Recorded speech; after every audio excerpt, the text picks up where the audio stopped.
Hello everyone, welcome to my new video. In this video, we are talking about how to change your Facebook profile picture without losing your likes and comments. Let's get started. First of all, open your Facebook apps.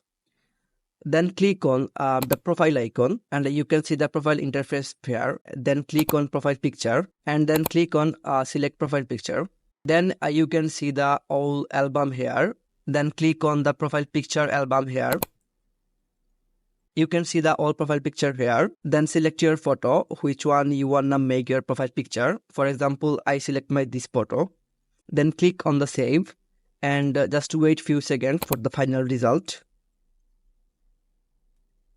After few seconds, you will show there my profile picture is changed and my like comment is still the same. And I don't losing any single like comment. So if you find this video is helpful for you, please like, comment, share. And don't forget to subscribe my channel. Thank you so much.